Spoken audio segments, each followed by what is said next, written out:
30th, 2013 Gilbert Town Council study session. We've had a little bit of a break. Welcome back, everyone, including the council. And we're going to start off with our current events to begin with. If the 5 of you could please come up and stand right here behind me. Yes, the 5 of you. They're not sure why, but they've just been invited to come up. Gardenia, if you could be first. Joey, second. Okay. Jack, right there. So the summer, a lot of good things have happened. And representing our 1,200 Gilbert Town team members, the best-in-class vision has unfolded, and these 5 are examples, and we could have 1,200 up here, but the 5 of you are now examples of what has been happening with best-in-class. To start off, I'm just going to pass the microphone down for everyone to know who you are, name, and a key function you have here at the town of Gilbert. Please, Gardenia. Hi, everyone. I'm Gardenia Lamadrid, a digital journalist in the communications department. Hi, I'm Joey Hardy, and I've been interning this summer with Gardenia and Jessica in the communications. Hi, I'm Amanda Elliott. I'm in charge of marketing and communications for the Office of Economic Development. Hi, my name is Jack Mancalis. I'm a supervisor in environmental services. Gabe England, assistant to the town manager.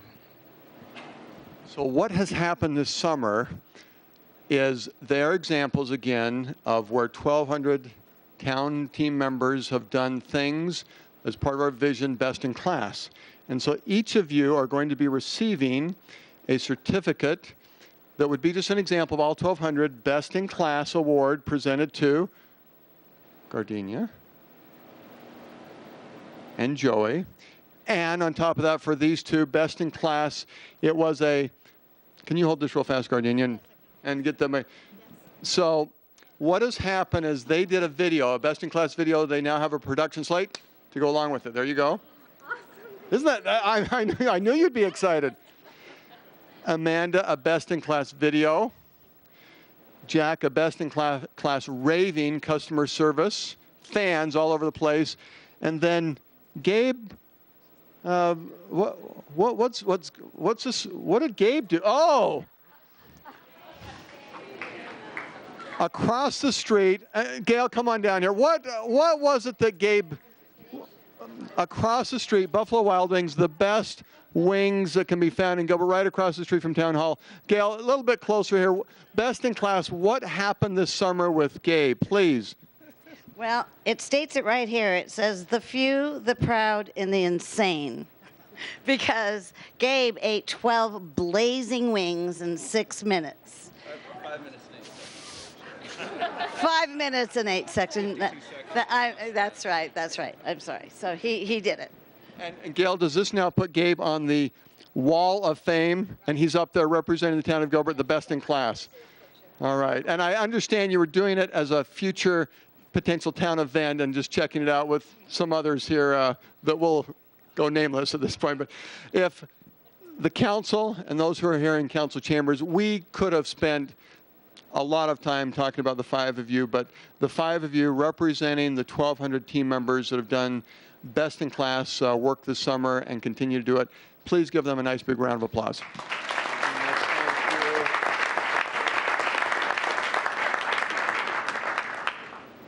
Oh, there's one more. Oh, we need a quick picture. There's one more.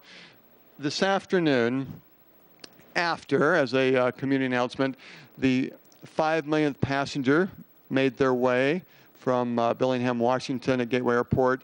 Many of us were there to cheer them on, and then on our way back, we stopped at Braxis Resources.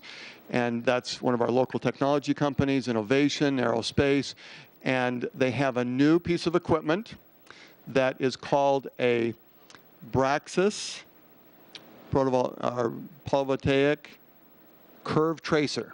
And those pieces of equipment exist in the world, but they have that new mousetrap that has a bigger screen, higher voltage, and real-time tracking for solar panels right here in Gilbert.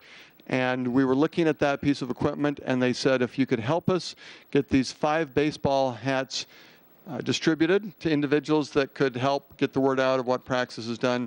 So part of our gratitude to the 5 of you, you can each take a hat, pass it down, and we thank Praxis for being part of Gilbert. Thank you again.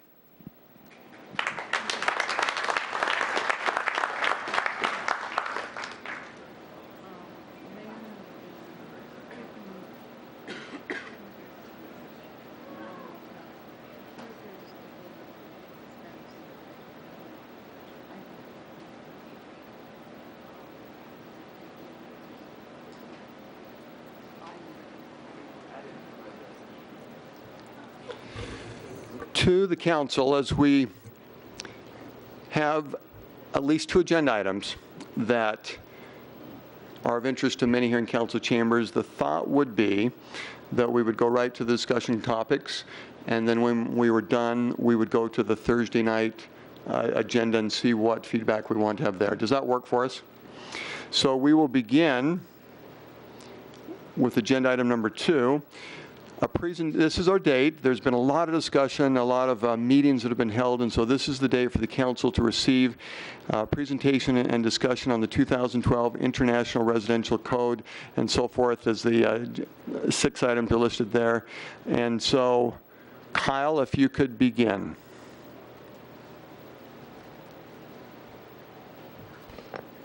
Mayor Lewis, Council. I'm Kyle Maris, Director of Development Services. Thank you for letting us come before you tonight and have a study session item on the update to the building codes. Our intent by doing this is to give you some background on what the codes are, where they came from, how we got to the place we're at now, the steps we've taken, and then potential next steps. What we'd like to do is get some additional feedback from the council. I know we were sending you some information as late as last Thursday, 7 or 8 different pieces of paper, some letters and spreadsheets and items. What we want to do is see if there's any outstanding information that we haven't provided to you yet that'll help you with your decision making, and then start talking about a potential date where we can bring this back to the council for an action item. There's been a really good team that's been working on these codes. They started the review of the codes last November and have been working diligently on them since that point in time. Larry Taylor's the plan review and inspection manager. He's headed up the group and will be doing the presentation tonight. Dennis Street is the building and fire plan review administrator. Tim Symington's the Building and Fire Inspection Administrator, and then Dan Dubois is our Fire Marshal. Those gentlemen are all here if you have questions or need anything specific from them, but at this point in time, I'll turn it over to Larry for his presentation.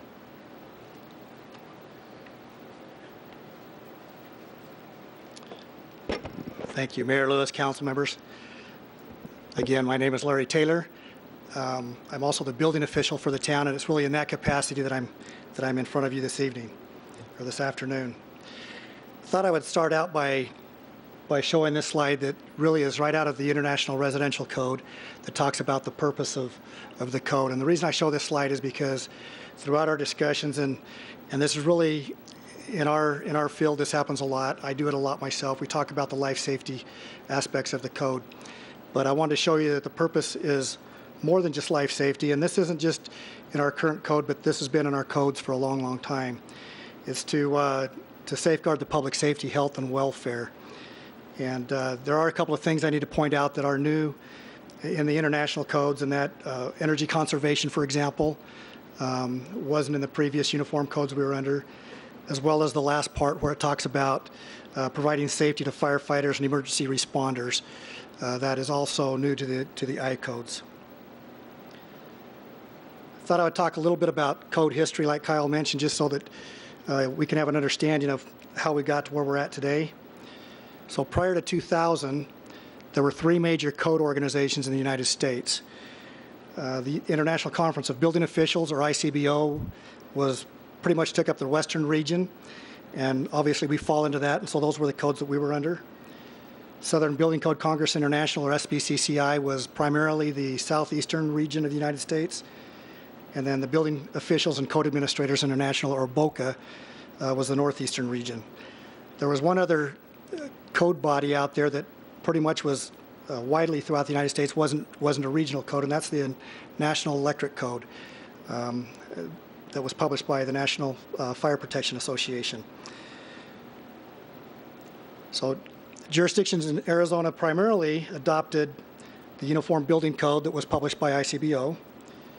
The Uniform Mechanical Code, also published by ICBO. Uniform Plumbing Code that was published by the International Association of Plumbing and Mechanical Officials. The Uniform Fire Code that was published by the Western Fire Chiefs Association. Oops. And the National Electric Code that we just mentioned, published by NFPA. Each of these code-making bodies adopted or updated their codes every 3 years.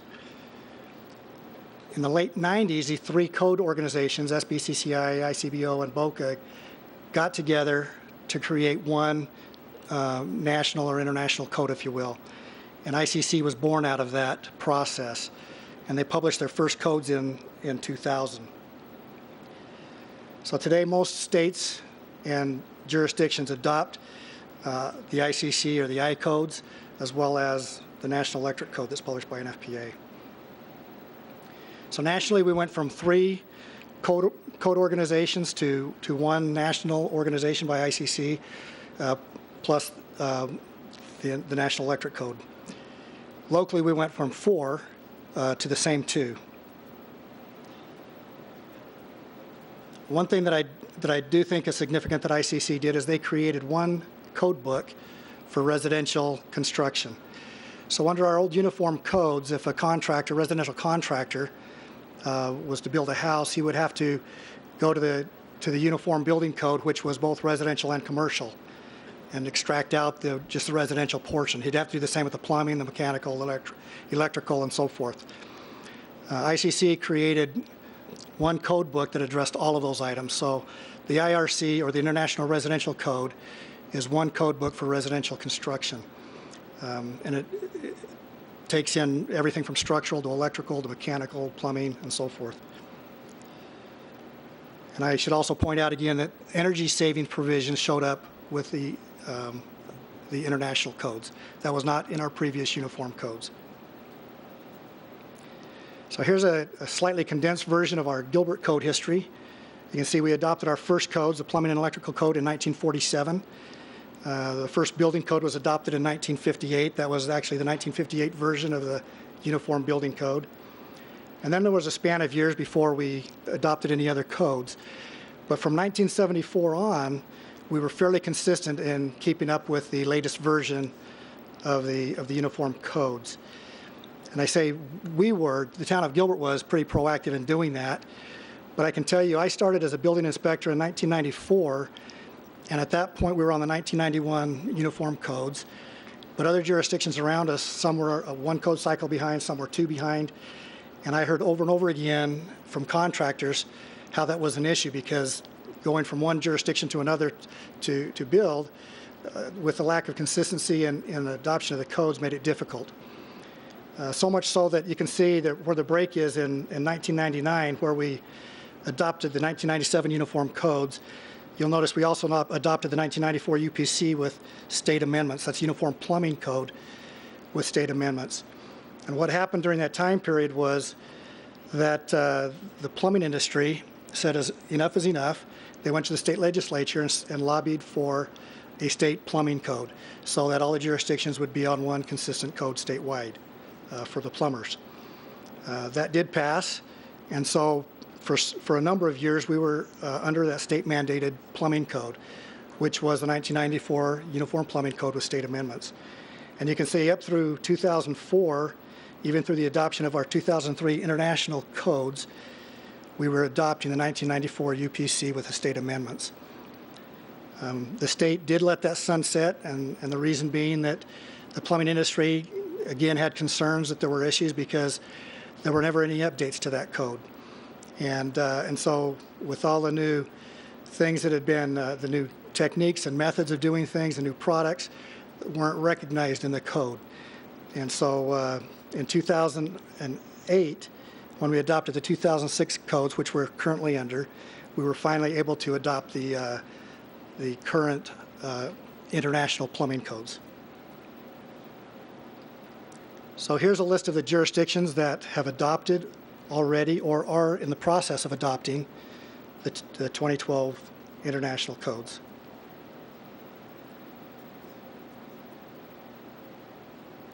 Thought I'd talk a little bit about our adoption process, both on a national and a local level.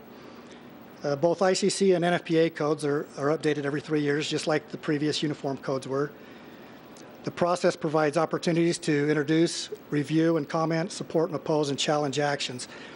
And I want to emphasize this because this isn't a situation where ICC staff just sit around making up new codes. if ICC staff have codes that they want to introduce, they have to go through the same process as anybody else. Anyone has the opportunity to propose new codes, and there's a fairly stringent process to do that. And they basically go in front of a committee that, again, isn't just made up of ICC staff, but they're made up of folks from the Home Builders Association, folks from the industry, architects, engineers. Certainly there's representatives from jurisdictions there as well. Larry, this would be a good time to ask a question that Sure. Many on the council are being asked. International Code Council, Yes. it's got a positive that it's comprehensive, international, and yet that can also bring a negative of, what is this council? Where are they?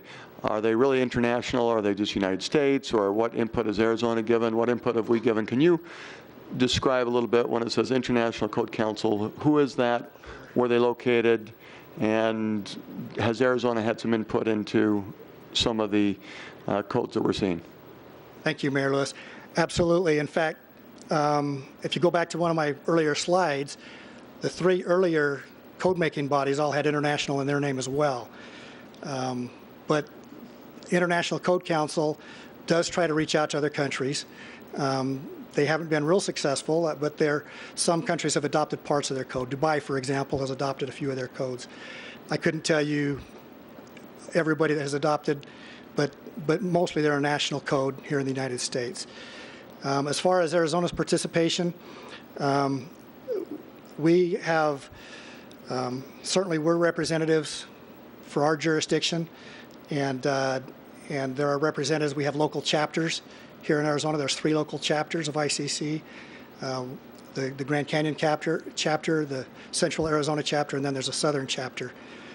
And so there is representation there, and there is representation that goes nationally to have input on those codes. And where are the headquarters? I think there's an office in Washington. Sharon, can you help me with that? There's 3 of them, I know. Do you know where they're at?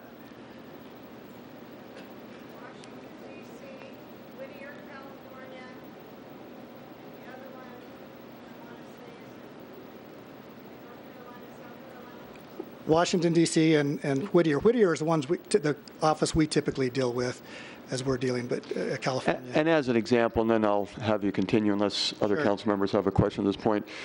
As we have seen, we have a very engaged group of citizens that are giving a lot of good thoughts and ideas. And so in addition just to Gilbert, to have great impact, some of that feedback we want to funnel probably to the Whittier site and make sure that they're looking and considering some of these things. But would I would also be correct in clarifying when it says international, this is more of the United States, and council members are in the industry in the United States, and they may have some input from outside the United States, but it's a misnomer when it says international. It's a group of people inside those 3 locations throughout the country that are getting feedback from the same group that's been helping us in Gilbert.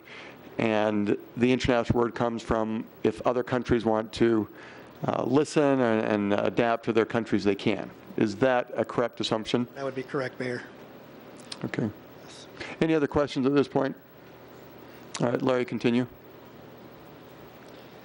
Locally, there's a group called ASBO, which is Arizona Building Officials.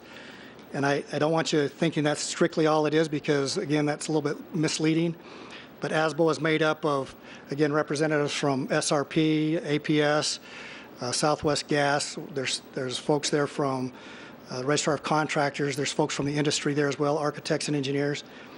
But they basically, when new codes are published, they have a committee that's formed to look at the codes and see at any local impacts from those codes and whether or not there should be any local amendments. One thing they do is they look at our local state laws, for example, and make sure there's no problems with state laws.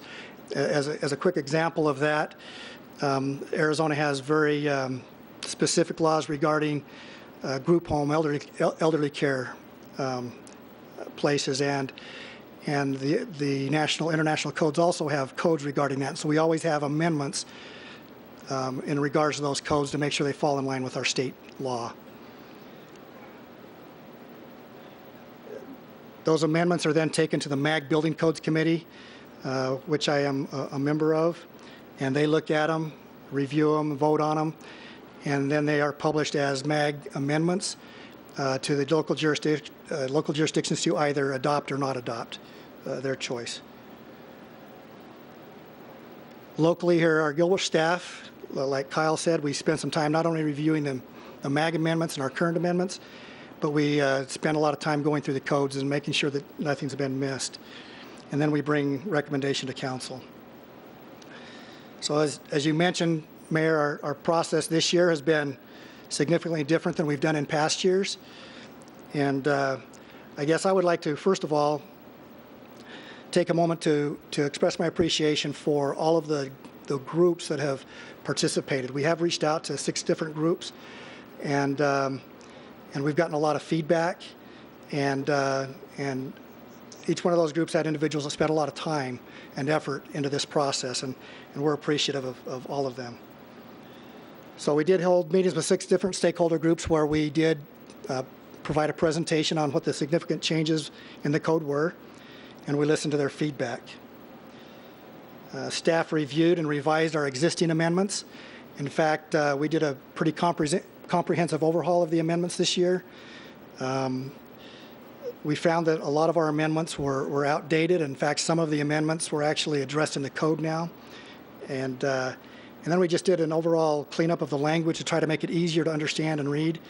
We actually went from 45 pages of amendments to 28 in that cleanup process. And then we provided copies of the proposed amendments, including a summary to all the stakeholder groups and individuals that had signed our sign-in sheets at those sessions. And we also posted those documents, including our presentation, down on the town website. This is a matrix of showing each of the groups that we worked with, and just a glimpse of some of the feedback we got, and then the results of some of the actions that we've taken. So, for example, the Home Builders Association, and they have representatives here, so I don't mean to speak for them tonight, or this afternoon, but they were generally supportive of our codes.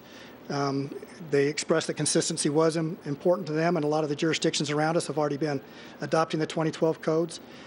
They did have some concerns with the energy code, and they proposed 4 amendments to that, and we have included those amendments in our proposed amendments. The Small Business Alliance, I believe you all received a letter from them, and again, they were supportive of the 2012 codes. They recognized in that letter the importance of periodic updates, and consistency was important to them, not only for the contractors, but also for their businesses, so that businesses coming into the state knew what to expect. They did have a request to stay on the current 2006 energy code, and at this point, we haven't taken any action. Chamber of Commerce, we met with them next, and again, we're generally supportive of the 2012 codes, again, citing consistency as the important part of that. Again, not just for contractors, but so that businesses that are coming into Arizona, whether they're going to have a business built in Gilbert or Mesa or Chandler or wherever, they're all on the same under the same rules. They did ask about some specific amendments, which actually helped us to change some of our wording and some of our amendments. So we appreciate working with the Chamber as well to clarify some of our code amendments. We also met with an open public meeting. So I'll call this Involved Citizens and Stakeholders Group. We had approximately 20 present there, and the majority did not support our codes. In fact, they would like to simplify and streamline the codes to the extent that their proposal is to create Gilbert-specific codes. In that meeting, as we were going through our presentation, listening to the comments and taking notes, staff reviewed my notes, and we later included 4 other amendments based on the feedback that we heard from that group as well. The Design Review Board, the biggest reason we went to this particular group is they also serve as our Board of Appeals, and so we felt that they needed to know what our updates were as well. Again, they were generally supportive. They didn't have any, as a group, any comments or recommendations. I did receive an email later on from one of the individual panel members that had a recommendation, and again, staff looked at that proposal, and we did include it in our amendments. ECAB. We changed our presentation up for ECAB because their interest was primarily energy and the Green Code, and they were very interested. They want us to provide them copies of the Green Code, and so we made copies available for them. The multifamily housing group, this is the 7th group actually. We didn't meet with them, but I did hear from a representative. He had 2 proposed amendments that he wanted us to take into account, again, regarding the Energy Code. We did review those and included them in our proposal. And when I contacted him and told him that we were doing that, he did not feel a need to have a meeting. So why update the code? Some of this I've already covered, but it allows us to take in, or allows the codes to take into account new technologies, new engineering practices, new products. It provides opportunities to make adjustments where experience shows the code is overly restrictive. And in fact, on the residential code especially, this code cycle, quite a few of the changes are actually less restrictive and not more restrictive. It also provides continuous opportunities for opposing views to be heard. You can imagine if you're there to oppose a code update or a code proposal and it goes through anyway, there's still opportunities in the future because of the changes every 3 years to gather more data and take, your effort forward again. It also allows an opportunity to make editorial changes, which happens every code cycle. They always find ways to make the codes clear, wording that helps to clarify. So why adopt now? Again, I've covered some of this. Consistency is a big thing. ISO, I wanted to just take a minute to talk briefly about this. I know that there's some different information floating around out there. The information that I received from our specific auditor that will be coming and has contacted me in the last month and a half. He will be coming this fall. He'll be contacting me at the end of August to do an audit here in Gilbert. And I guess I should first clarify that ISO, what they do, they're a third-party rating agency. They aren't an insurance company in and of themselves, but they're a third-party agency that audit building departments in jurisdictions. And they've been doing that with the fire departments for years and years, but they've only been doing it with building departments for the last 15 years or so. And so what I didn't know was whether or not those ratings were used for insurance purposes here yet. And I do know that our ratings are affected by whether or not we are on a current code cycle. Paradise Valley, for example, was audited in December. They, and I should explain that the rating that they give you is based on a scale of 1 to 10, with 1 being the best and 10 being the worst.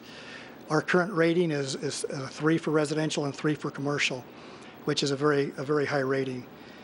And Paradise Valley had a similar. I think they had a 4 as a rating in prior years. Their rating last December changed to a 9 because they were still on the 2006 codes, and that was the reason that was cited in their evaluation. In January, their council adopted the 2012 codes, so ISO was contacted again, and they changed their ratings from a 9 to a 3 and a 4. I don't remember which was residential, which was commercial, but that's how drastic the ratings changed just from adopting the new codes. So I still didn't know whether or not insurance companies in Arizona utilized ISO ratings. So when I talked to this individual, our auditor, I asked him that specific question, and he assured me that yes, insurance companies in Arizona do use ISO, specifically the building, not just fire. He wouldn't give me any specific information as to which. That's proprietary. He wouldn't go into which companies were using those, which agencies were using them. I wanted to share that. That's the information I received from ISO. Another reason to adopt now is to allow the designers and contractors to take advantage of new prescriptive methods in building designs. And there's a few examples of those in the codes this time around, where you don't have to get engineering if you follow the prescriptive methods. Also to make buildings safer through the use of proven products and technology. So finally, staff's recommendation is the adoption of these following ICC codes with amendments. And I put these up there initially. These are the 2012 version of the residential code, the building code, mechanical code, plumbing code, fuel gas code, fire code, energy code, and then the 2011 National Electric Code. We're currently under the 2006 version of all of these international codes. So it's not a whole new code, it's an updated version. And the 2011 NEC, National Electric Code, for some reason they still update every 3 years, but they're a year ahead in their cycle. We're currently on the 2005 version of that. Additionally, we recommend adoption of the 2012 International Green Construction Code, or IGCC, as a voluntary code. And the primary reason that we're recommending this is because as we have talked to Dan Henderson and his economic development group, they felt like this was another tool that they could use to as they talked to businesses and tried to bring them into Arizona, and Gilbert specifically, that this was a tool they could use, especially with specifically high-tech businesses. There are many of them that like to use going green in their publications and flyers and so forth. So with that, that's my last slide. So open for questions or direction. On this slide, amendments. Yes. So we've been doing this on a 3-year cycle. This particular time, roughly how many amendments do you think we'll be including in our review, and how does that compare to 3 years ago and 3 years prior and 3 years prior to that? In other words, are we doing a lot more amendments? Are you proposing a lot of additional amendments this time, or fewer, or? No, we've actually have fewer amendments than we have in the past. Now, I'm adding probably more because of the feedback we've gotten, and so most of our amendments are taking things out of the code that we're getting feedback on. For example, we have a lot of amendments to the energy code that will make it easier, more palatable for the contractors. But as far as the number of amendments, overall, we've taken a lot of them out of the existing amendments. So I don't have a total overall number for you. But again, we went from 45 pages to 28. So that kind of gives you an idea of what we've done with them. Okay. And the one slide that showed the municipalities that have approved the 2012 codes, do we have a feel for those communities if they had a lot of amendments and changes, or did most of them just take it as is? You know, I know that there's a few MAG amendments that are pretty consistent throughout the valley. Energy amendments, I would probably want to look to Jackson Mole from the Home Builder Association that's represented here. He could probably tell you who is. I know that some of them have adopted his proposals and some have not. There was actually a push statewide at the legislature level to take in some of their amendments as a state requirement. That didn't go. So now he's looking jurisdiction by jurisdiction. Okay. But I want to open up to the council, and this would be a point of questions, of clarification. We do it as a council in this meeting, have an assignment to give direction. And so we'll hold off on that for a few minutes and continue to learn and ask questions. And I think representing the council, as you said, Larry, I also want to voice appreciation to those who have given input and have been involved in this process. It has been greatly appreciated. And as a council, we've received that feedback, and we really haven't had a chance to talk about it, but I know through various comments from town leadership, the comments from the council members to town leadership, this has been very helpful. And we do feel the support of so many that are engaged, trying to help, give direction. And so to those who are here, those listening, thank you. So let's start first with questions and continuing to try and clarify and learn. And then we'll go to part two, which will be, so what do we do next? Questions? Or opinions? Victor, you're a home builder. Help us. Mayor, if there are others have questions, I wanted to defer to them first, but I've been asking a lot of questions all along the way. And there's certainly more to learn with 900 pages of code in just one book. You add all the other books, it probably triples. Councilmember Peterson, just for the we should either put this on the as a Yes. presentation on Elmo, or That'd be great. I could describe it, and you've got a graph that is just showing from 1958 to 2012 the number of pages in the code. Yeah, I wish please. it looked like that's upside down. Thanks. So anyway, there's a lot of pages. So this is kind of the way I wanted to start. And I've been asking a lot of questions along the way. And so each of those points is a date of adoption in Gilbert. I actually had to leave out a couple points because I couldn't find out the page numbers to those code books. But I only stuck to the main book. I didn't put in the supplementals. If we added in all the supplemental books, we'd probably be even more exponential. But I did check with, I have a professor friend at ASU who confirmed it's exponential growth on the pages. So anyway, that's a concern to me. If you look, if we adopt this code, it'll be the single largest jump in pages in our history. So I understand that some of the changes are relaxing regulations, and I'm very grateful for that. But with 234 pages of new code, I think overall we're still looking at a net increase if we adopt as proposed. So I don't want to be on the side of increasing regulation. So I have some other thoughts, but the bottom line is I would like to see us go through the codes and remove anything that's not life safety or health safety, and then come back, and I think that would be an improvement. I wanted to speak to the issue of consistency.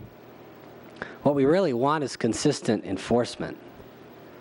So consistent code, that's nice, but the bigger the code gets, the more selective the enforcement necessarily has to become, which really means that we get different enforcement in different jurisdictions, and even within the same jurisdiction from different inspectors, and we experience that every day. As a builder, I do want to know that I can build the same house in Gilbert that I'm able to build in other places. I'm sure the concern, the one that I have, is that you can't fit a square peg into a round hole. But if the hole is bigger than the peg, you can. And the point is, as a builder, I'd be glad if Gilbert had fewer regulations than other municipalities, because I could spend more of my resources serving my customers and less on red tape. In fact, this would give me a competitive advantage in Gilbert over other jurisdictions. And that's the kind of consistency or inconsistency I can appreciate. It's like we have lower taxes here. That's inconsistent, but that's a bonus, not a problem. I still can know that if I can build a home in Tempe, I can also build it in Gilbert. Now, the flip side may not be true. You could point that out. Just because you can build it in Gilbert now, you can't necessarily build it somewhere else, and that's true. But it would be a pain in the other jurisdictions. And hopefully that would lead to pushback there, and we'd have a reduction in regulation in the others. But we wouldn't be the source of the problem, they would be. So again, it would still be an advantage, competitive advantage for Gilbert, so I think that'd be better. Bottom line is I think it's time that we reduce regulation rather than continue this trend. That doesn't mean we need to throw the baby out with the bathwater. We've already set a precedent in Gilbert, I think, on focusing less on non-life safety issues. I talked with Larry Taylor, our building official here tonight, and in Gilbert, for example, we do not have a residential lath inspection like they do in other jurisdictions. The reason is that there's no life safety issue related to it, so we don't do it. I would like to take that line of thinking to all our building codes and regulations. So my suggestion would be to direct staff to review the 2012 codes and remove anything from them that doesn't relate to life or health safety. So. And to Councilmember Peterson, this is discussion. We're not voting, and we'll give direction in a few minutes, but I was anxious to get your comments because you are in the home building industry, and so that's very helpful. And I don't want to be, well, a summary statement is, and it's one reason why I asked Larry how many amendments we have and how many have we had in prior years. what I'm hearing is that you would be in favor of adopting the 2012 codes, but a lot of amendments so that a lot would be taken out. So there's a point where we're saying we're adopting the code. So if builders, if those from outside the community were looking, even from an insurance standpoint, we're looking at Gilbert, we would still adopt the codes, but we might be the community that would have more amendments than any other municipality. Is that a fair assessment? Yeah, I think it's good to start with the same baseline, because the thing you don't want is to be surprised. I'm building in Gilbert, all of a sudden I can't build something, I can build somewhere else. We don't want to be on that side of the issue, for sure. If we use the 2012 as our baseline and simply remove things that we don't think are appropriate or are overburdensome, then we're never in that situation. We know that whatever regulation we have here will be less in all regards, and that'll be better for our businesses. Thank you. Other comments, questions, statements? Councilmember Daniels. I have a couple questions for Larry. And Larry, this is actually more on the enforcement side. I've thought a lot about this issue over the past several months. And I've been grateful for the education that I've received. It's actually been really helpful. Although I still have to say that in my very thrilling July reading, I didn't read any exciting novels this year. I read the residential building code. And while I appreciate the effort's been done here, I think it would be more helpful if we actually counted the number of codes rather than pages of code, because the substantial number of diagrams that they're using in the 2012 codes, and to be honest with you, I'm not sure how they compare to years previously, but just pages of code doesn't bother me if half of them are description to help people understand and to help our inspectors understand. So I'm going to go more towards the enforcement side of our code right now, and appreciate the work that's been done thus far. What type of training does a building inspector have to go through? Do they have certain certifications? What's their education? How do they become a building inspector? Thank you. Mayor Lewis, Councilmember Daniels. We require 2 residential certifications from our residential inspectors. Our commercial inspectors are required to get an additional commercial inspector certification. So yes, we do have certification requirements. We have in-house continual training that they meet at the end of every day and discuss things they've seen in the field and that they're looking at and doing in the field every day. Aside from that, I'd mentioned ASBO. One of the biggest thing ASBO does, and probably the most important thing in my estimation that they do, is they provide great professional training and education twice a year, both in the spring and the fall, where they review, and we actually bring in folks from ICC and folks locally as well to do that training on the codes. Those certifications that they have to receive, are those Gilbert specific or industry specific? Those are ICC certifications. Okay. And then what do we do besides, I guess, in our training of our inspectors? And it's my understanding that in our current process, we like to keep the same inspector on the same job. Has that been a consistent practice in the town? We try to do that. It doesn't always work because we have people out on vacation or sick, or if we're overloaded in one area, it spreads out, but that's our intent. Okay.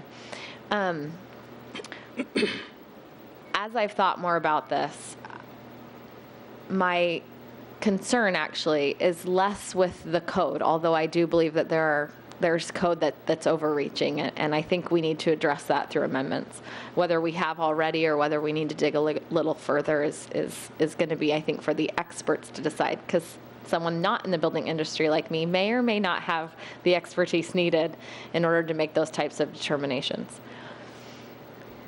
I would like to see us be more consistent on the inspection side. And I think that's something that we can do through training and through an emphasis that Gilbert has on the life safety issues, the health, safety, and welfare issues that we primarily want to address. And so perhaps that's another angle we can take to keep Gilbert moving in the right direction when it comes to development and to building. And so I will turn it back over, Mayor, but those are just some of the thoughts that I've had. I do think that changes need to be made, But again, I'm not willing to just throw out the 2012 codes. Our business community has spoken loud and clear. Our many residents have also spoken loud and clear. And as a resident who does not understand building code and does not claim to be expert in it, I have to rely on the experts in order to help. And whether that be the builder that I hire or that be the inspectors that come to ensure that the subcontractors are doing the work that they're supposed to be doing, there has to be some level of consumer protection as well. Is it the government's job to always provide that? No. But we have an opportunity right now to help create a standard in the town. And we want those houses that are being built today to be lasting 50 and 60 years, not 15 or 20 years. And so I think building codes can help us with that. Larry, not to deviate too far, but the subject of consistency, I'm sure, is an ongoing challenge, and you do your best to address it. Current codes, what we have now, or anything that we would adapt with changes, that is a challenge. And do you have anything that you can help the council on that might impact some of our discussions? As an example, what Councilmember Peterson was saying, and that would be, by the way, a really nice question to answer is, are there more codes, less codes? Are the number of pages increased because of more descriptions to try and help? But if I'm an inspector, that's a lot to learn. And so what do we do to try and be consistent so that our citizens, our businesses can rely on the set of codes throughout the entire community? First of all, thank you, Mayor. We do try hard. We've heard this. I mean, this is an issue in every jurisdiction, the issue of consistency. And we do try hard to address that. I came from the trades. I knew what it was like before, so it's always been an emphasis of mine. Certainly, we can always do more, and we can look at that. But we do train on the new codes. So as far as, more codes, they don't number the codes in that way, and so even our amendments are numbered in the code numbering. So when you go from the residential to the building code, the commercial building code, then you lose that number. But to Council Peterson's point of having more pages in the code, a good portion of that this time around, especially in the residential code, is because they've added prescriptive methods of wall bracing. And so if you follow those prescriptive methods, then you don't have to hire an engineer, for example. So there are a significant number of pages that were added, as Councilmember Daniels pointed out, in explanation and design. Thank you. Councilmember Taylor? So if you could compare apples to apples from 2006 to 2012, how many codes are being added, if any? Or is it the same? I'm sure there are more codes being added. How many do we? I haven't tracked them. I don't know specifically how many. Round numbers? But it's, okay. But it's more. It's more. Okay. It's more after your amendments? It's a net more? After you dial back the codes that are pulled off with amendments? Mayor Lewis, Councilmember Taylor, it's more, but that more doesn't always mean more restrictive. So some of those more are less restrictive codes. They're changing the codes to be less restrictive. Yeah, fair point. Thank you. Yeah. Councilmember Peterson? Mayor, it's a hard question to answer. He's right that there's 104 pages added to just the wall design section. So, but that still leaves 130 pages that are added for other things. So, and you look at there have been exceptions that are added too. But there's been very little deleted, Mayor. I looked through, and as a general rule, more pages generally mean more regulation. And in a society where we believe all political power is inherent to people, and government only has the power we give it, if there's no law against it, it's legal. So you don't need to write a code to say something's allowed. You can delete the code. So as a general rule, more pages means more code. And the other point I'd make about the pages issue is it's still more to know. There's still more pages to read and understand and have to process, and that's work for businesses who have to apply it. So I did want to give the one answer of overreach. It was a great question. I'll give you one example. There's so many, I can't think of them all, but one of them that it's often bothered me is you have to provide a convenience outlet near the condensing unit outside your home. What is that for? Well, it's just what it sounds like. It's an outlet that's for the convenience of whoever may service your unit. Okay, that's great. Can you not bring an extension cord? Well, maybe you're going to pay more for your service because you had to bring an extension cord or not. But in the end, did you pay more for the outlet or for the extension cord with the guy who came and serviced it? I don't know. Why are we making that decision for people? Let them decide. It's not going to kill anybody. It's a decision we can leave to the homeowner. But that spirit of activism into what's best for consumers is throughout the codes. And it doesn't necessarily have anything to do with safe or not safe. It's somebody's viewpoint on a better way to do things. And I just really don't think that's appropriate. Let the guy who has to pay the mortgage be the one to decide on those issues. It's the way I see it. To Councilmember Peterson, I'll just use an example of a question. We don't know how many codes because they're not numbered, and so I'm going to randomly pull out of midair and say there's 1,000. Maybe tied to the number of pages, and I realize many pages have many, but if there's 1,000 codes, and we took that approach of Councilmember Peterson to identify those that don't deal with safety, and they become more voluntary, maybe like the green codes. And it could be both to Larry and to Councilmember Peterson. What approach would we take to identify those? And would we have town staff do it, or would you recommend having some of our stakeholders who've been involved? How would we determine which codes, in a sense, would become part of an amendment to either put them as voluntary or change them or just eliminate them? Mayor, I think a lot of the people that he listed earlier that have been talked to, if they were given the task of, we have to decide the policy decision. I know what my preference is, but if we could direct them to remove anything, go through the codes as a group and remove anything that is not life or health safety, we've got experts that I think would help with that. So. Okay, so it would be to organize some of those who have been involved already and have them continue to give us input. Is there, Larry, a timing issue? As you showed on one slide, we have several municipalities that have adopted this, and if we spent more time, possibly even months, that could take, does that put us in an awkward spot when that audit takes place?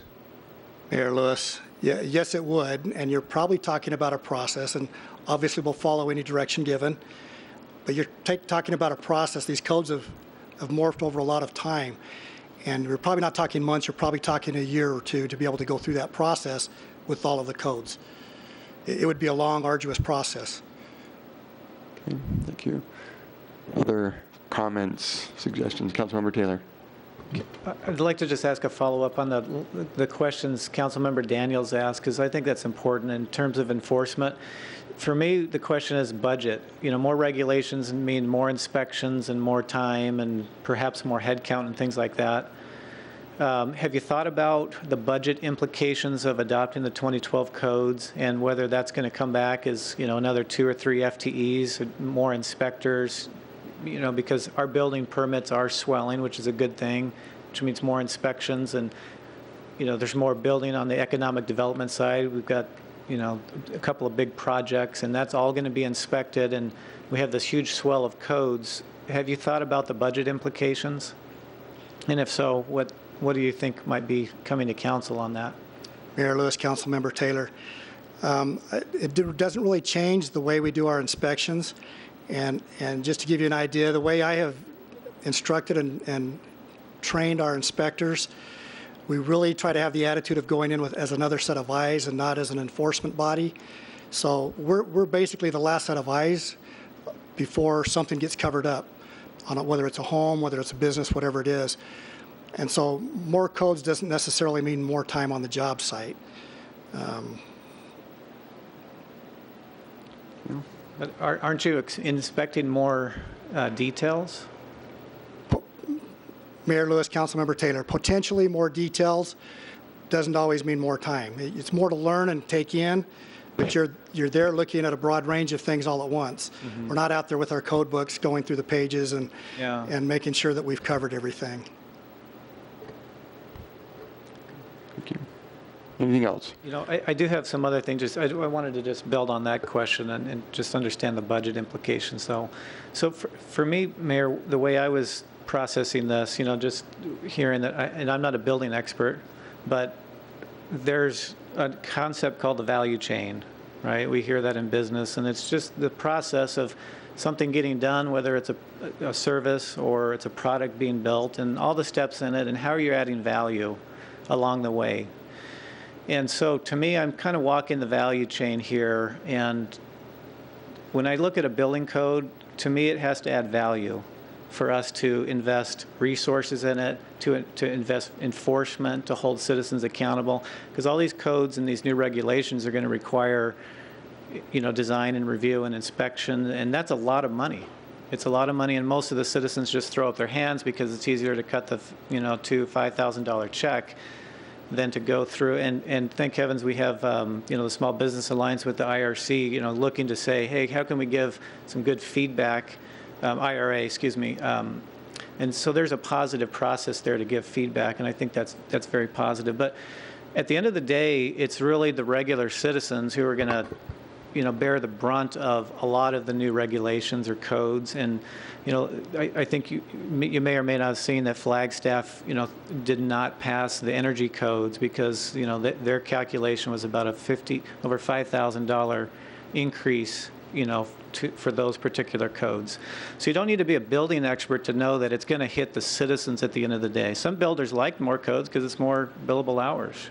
And, you know, that is what it is. So to me, I'm just challenging this underlying assumption is this good for our citizens, the ones that are going to be paying the bills at the end of the day? And to me, I want to know why, you know, and Larry, you've seen my email on this. If we're going to put a new regulation on it, then it should be beneficial, and we should have some evidence that it does benefit in terms of life safety, where I'd like to see the codes restricted to. I don't believe code should be used for social engineering, my position. So I don't think we should even adopt as voluntary the energy codes. So for me, it's life safety, and if the codes can't show, if we don't see really good evidence, it kind of goes back to the point here, then let's set it aside. It's not based on anything. You know, there's a solution out there looking for a problem. So what really are the problems that we're solving in our community that someone's going to need to pay for at the end of the day? Otherwise, we're just putting a bunch of waste in the process, and it's not helping the citizens at the end of the day who I, you know, am representing on the town council. So that's a big piece for me, and you know, I sent a note to Patrick on that. Larry, you've probably seen that, and I don't know if you want to make any initial comments on that. I know it's a big request, but we're looking at pushing millions of dollars of new costs onto future homeowners and people that want to build here. So I think it's worth justifying what we're doing here instead of just pushing the codes on because that's what everybody's doing.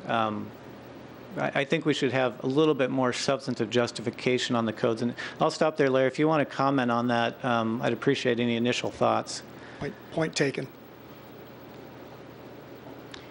We got a document, I think it was in an email, that said that with 2012 codes, though, as long as we don't adopt the green and the energy conservation pieces of it, which I'm happy to not adopt those two, that the cost of a home, or those costs will actually decrease under the 2012 codes rather than increase. I think there was a net decrease. There is a slight increase, but the decreases are far more. Did you guys all receive that document? I might have missed that one.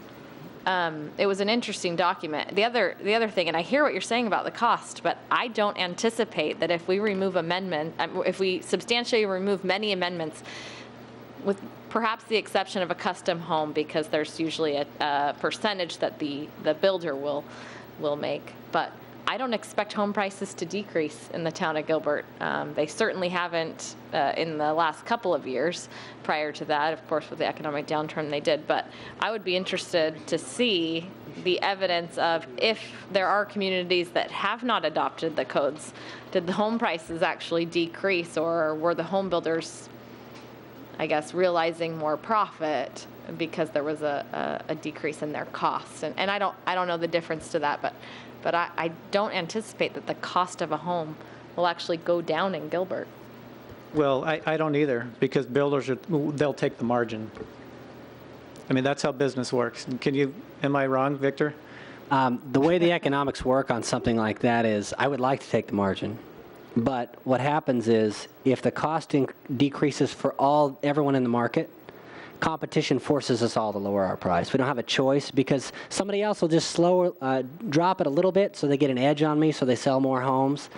And then I'm getting beat out, losing my market share, so I have to drop too. And as long as you don't pick one group that has an exception and doesn't have to pay it, if the whole industry has a cost savings, it's going to end up translating to lower prices because we don't have a choice. We don't set the home price at whatever we want. If we could, we'd raise it.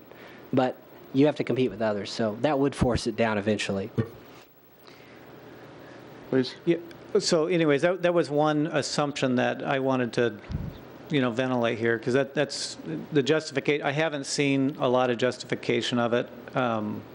So that is a concern, that we're passing things there with good recommendations, and there are some good things. Let me ask a couple of other questions here. So when I looked at some of the details passed, there were, and I don't know if this is new or an existing, for example, a flagpole over 20 feet now will require a permit, or is that existing today? Mayor Lewis, excuse me, Mayor Lewis, Councilmember Taylor. Currently, all flagpoles would require a permit. A permit. And so what we're doing is amending out on the residential end any flagpole under 20 feet high.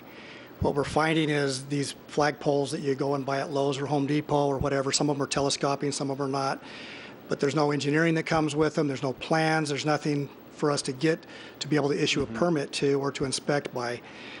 We've weighed, as we've looked at those, we've weighed the possibilities of safety on those, and we've decided we need to amend it out of the code. So it's just experience that we've had over the last year or two that said we need to change the code in this area to make it less restrictive than it is. So that's a takeout. That's correct. Okay, thank you. I did get. How many new permits would come with this, if any? Mayor Lewis, Councilmember Taylor, I'm not sure I follow. How many new? Are there any new permits that would be added to the code by virtue of adopting this? No, sir. Okay.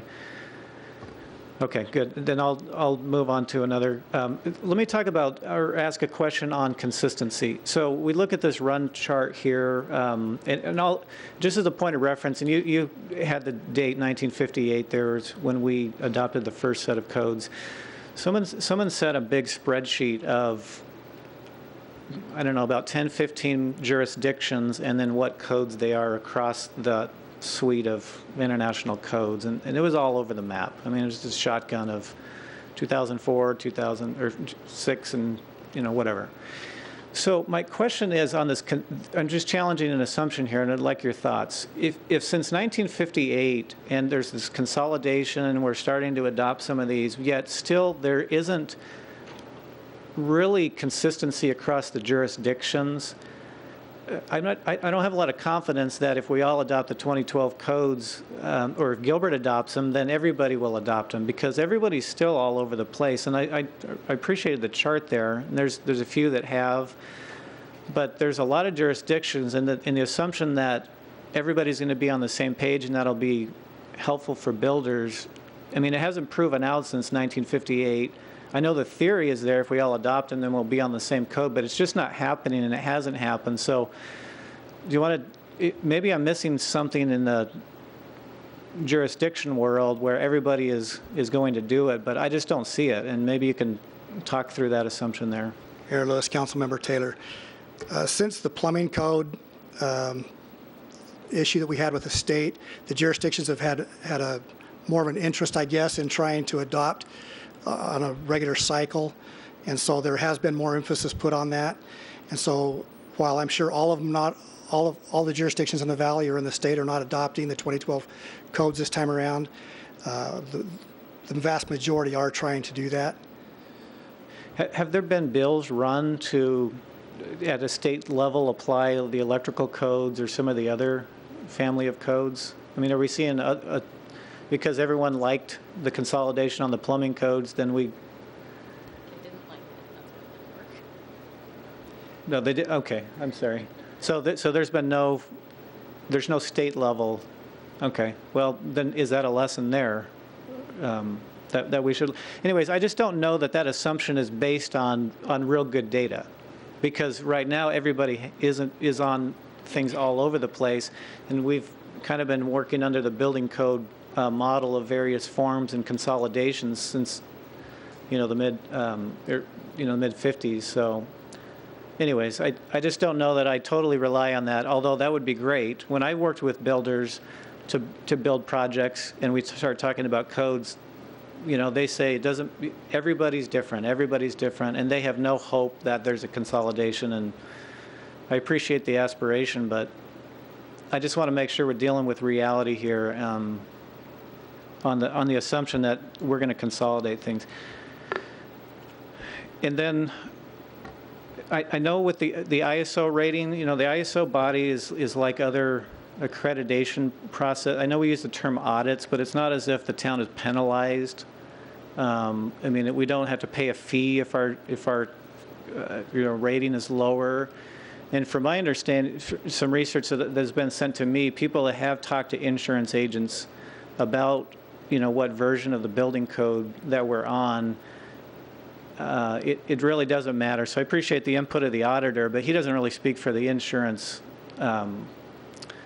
world. He speaks for his, and of course he wants his work to be important. He's the auditor, so it's natural he would think it has all these ramifications. So I do think we need to do some more due diligence. We've heard a lot of things out there that will affect our insurance ratings and it'll affect our ISO, and it sounds like we can verify the ISO rating, but what really does it do for the citizen at the end of the day? I haven't seen any real good data that it does increase rates. Anyway, so that's how I processed it. Not being an expert in the building industry, I'm looking at these assumptions that we're basing a lot of claims on and seeing if there's hard data, and I'm happy to be educated if there's new data on that would change my mind. And at the end of the day, Mayor, I'm looking at life safety. I do think that there's the merit in further vetting the proposal from our citizens to have our own set of codes, to have them updated each year as the new, or every 3 years with the new building cycle, or building codes. Once we do the first one, then the subsequent revisions, we take all the good things from all the different code books. But I'm a local control self-governance guy at the end of the day, so I see that there's value in that. How we get to that, I'm not sure what the right answer is, but that's kind of where I'm coming to after looking at some of these assumptions and seeing where the data really is telling us there's going to be value for our citizens. Thank you. Vice Mayor Cooper, Councilmember Cook, any questions, comments you'd like to make at this point before I try and head in a direction of a decision? I guess my main question would be to the proposals that have been put forward here today.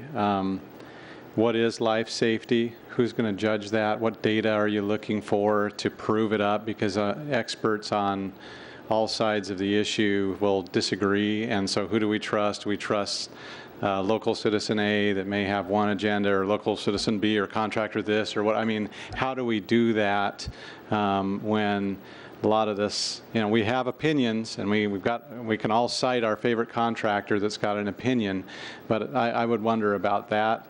And kind of where my thought process is on this just generally is, I feel like the beauty of the process we've been through, first of all, unparalleled. No one else has done a process like we've done, and so hats off to our team and to all the stakeholder groups and others that have been involved. It's been very, a lot of information. It's been, I don't know anyone else has done it. So I think that we ought to, first of all, say, good job, team, for allowing all that input, where a lot of communities just run right through that. My thought is we've got a lot of folks that have been looking at this from a lot of different angles, both the national group that puts this together, as well as some of our local go-to stakeholder groups that we like to get input on a whole range of issues. And we've heard pretty loud and clear where they're at. And that includes folks that are in the building industry as well. And so I'm inclined to take the recommendations that we've been receiving, not only from our team, but from all these industry folks that we typically listen to on these kinds of things. At the same time, I'm interested in reducing and being more efficient and that kind of thing. And so rather than just say right now, we got to reduce the codes by doing this and kind of having a knee-jerk kind of response when we've gone through this very long process already to date, my perspective would be to move forward with the recommendations that we've had, and there may be still a little more tweaking that can be done, and we citizens are welcome to continue providing us with information before we actually act on it. But then I would love to hear staff to go take a look at what kind of a process we could put together that would allow us to streamline, answering some of my questions about how would we know whether this is something that can or should be taken out of the code, and what does that process look like time-wise? What is it going to cost us as a community to go through that process? How do we make sure we're not duplicating another process that's already been embedded in the codes that are already here? So that direction for the next update, or even as an interim update later, I'm okay with, but I don't see a reason to completely throw everything out, especially all this input that we've received. It seems like our mainstream stakeholder groups have chimed in, and I like to listen to them. Councilmember Cook. I don't think we have an hour for me to talk, but I'd love for us to move on. My recommendation would be to, and I've shared this with staff, that I would like to see a group of stakeholders make a recommendation to the council. I've read these 3 volumes. There's about 2,300 pages. There's 7 more volumes that I haven't even opened yet. So I am committed to going through all that. But what's fascinating for me is that I spent a lot of time with staff. I met with folks here in town as it relates to being part of the building industry, from the big home builders in Gilbert, as well as the Home Builders Association. I've even gone around with staff on an inspection. I've met with individuals who are in the industry of plumbing and mechanical and all that, understanding from a commercial perspective, their view on this. I'm not an expert in this. That's why I make the recommendation that I would like to have those experts in a stakeholder meeting make a recommendation to the council as to how we move forward. Now, the part that was interesting for me in going through this process was trying to take the things in my industry and apply it to this industry, and what processes that are being done to put together regulations and rules and all that. And this particular group, the ICC, is not a government agency. It is actually, help me understand this, Larry, these are folks that are in the industry. It's a nonprofit organization of industry leaders and experts, and there's over 50,000 members that are part of this organization or committee. They go through a process of, adding or subtracting codes, or however they do that. And the reasons why, to me is unknown. I'm assuming it's, a lot of life safety and all that. But also I know that every year there's always innovation. There's always new techniques, new processes that weren't there last year. And I can see the reason why there's additional codes, because older codes may not cover those particular new innovations, and that will continue to happen. So I see, as time goes on, this will always increase because we become smarter, individuals that are innovative become smarter, and the codes won't cover some of those things. If it's a way if you put together a new, building in there. The books are very technical. I mean, like I said, I'm not an expert in going through all that. But what's even more interesting for me is that when we think about the free market and consumers really are driving different things, these individuals represent the free market to me. They are not government officials. They're not elected officials, from the public. These are people that are elected within the industry. And I understand that this industry is trying to standardize it across the entire country. And there's a tremendous amount of input, in my view, from these industry experts. They go through all this, and then what happens is that the majority of consumers that purchase, like, in a sense, new homes, I mean, those consumers are buying it based upon these rules and these codes to me. And if they didn't like the codes, they would obviously not be buying from, a lot of these big home builders and so forth.